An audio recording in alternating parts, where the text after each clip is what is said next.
Good morning and Happy New Year, Kitchissippi. It is Saturday, January the 4th. This is a video version of the 418th Kitchissippi Weekly Ward Newsletter. There's lots more information about the issues that we'll talk about in the weekly email, to which you can subscribe at kitchissippiward.ca.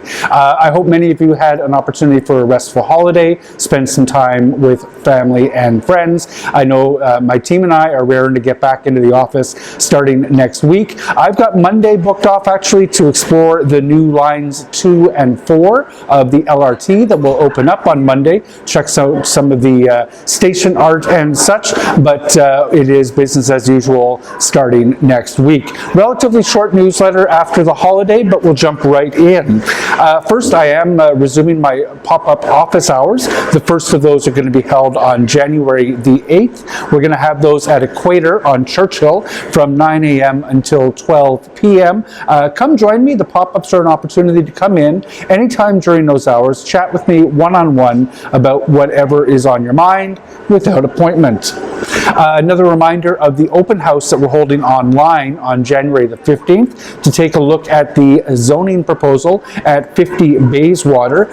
The landowner there is proposing to develop a 6-story building as well as a 16-story building around the existing building. They need zoning permission to do that. My office is hosting a virtual open house which will be held on January the 15th. Take a look at the newsletter for information about how you can register for that. I put a big blog piece up this week on the Northwood Recovery Facility, which is actually right behind me. Northwood Recovery is doing prescribed alternative opiates, or what many people would know as safer supply.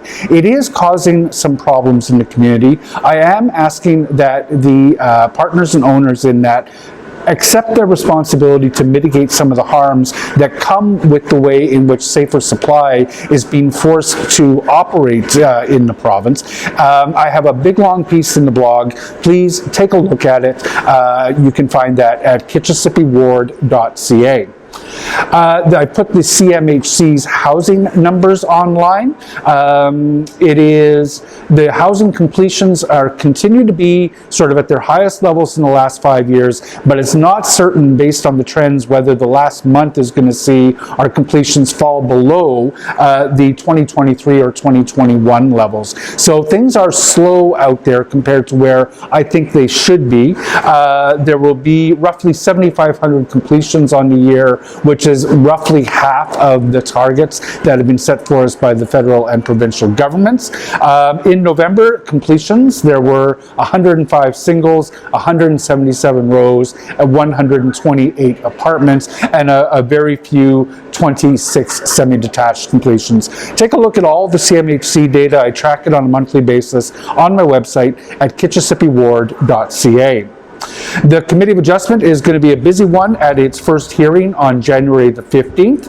At 166 Faraday, the owner is seeking permission for a front-facing attached garage as part of the construction of a 2-story detached dwelling.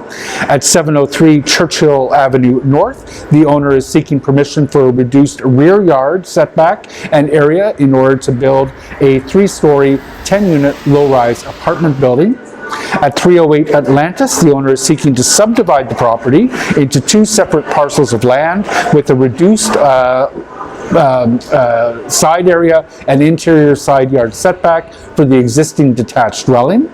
At 462 Churchill, the owner is seeking to subdivide the property into 2 parcels to create 2 lots for future residential development. And at 13 Lowry, the owner is seeking to subdivide the property into 2 separate parcels to create separate ownership for each half of a proposed long semi with a reduced lot area. So a very busy hearing for the committee coming up on January the 15th. I expect by the time I put this newsletter together next week, week we'll have the city staff comments on those.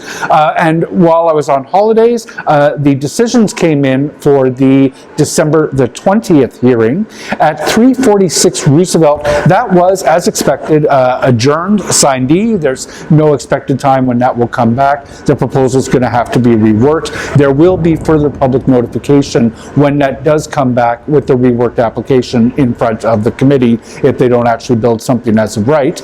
And at 28 Gwyn, the committee, unsurprisingly, I think, refused permission for a front-facing garage that was sought by the owner. They wanted to put a front-facing garage on a new detached dwelling that they're building there.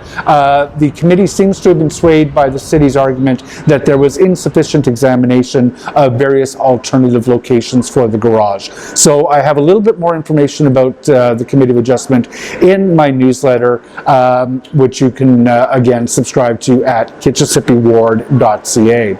I don't have any meetings at City Hall to talk about.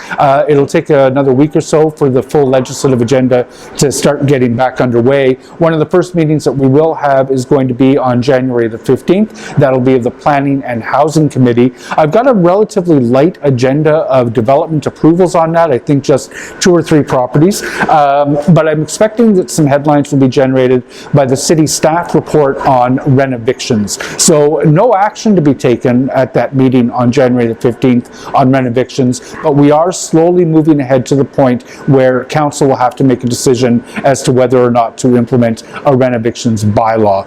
And I think you'll see some further steps outlined in that report on renovictions that is coming back to us. Kitchissippi, a fairly short newsletter after a good holiday. I want to thank again all of the elves who helped us to help Santa answer letters from kids. I had the opportunity to join the crew for an evening of letter answering as an elf, helping Santa out the other day. We had well over 100 letters back to kids that Santa sent out with our help, and I cannot thank you enough, those of you who agreed to do that writing and to deliver those back to the children. Thank you again. Kitchissippi, that's it. Thank you for watching.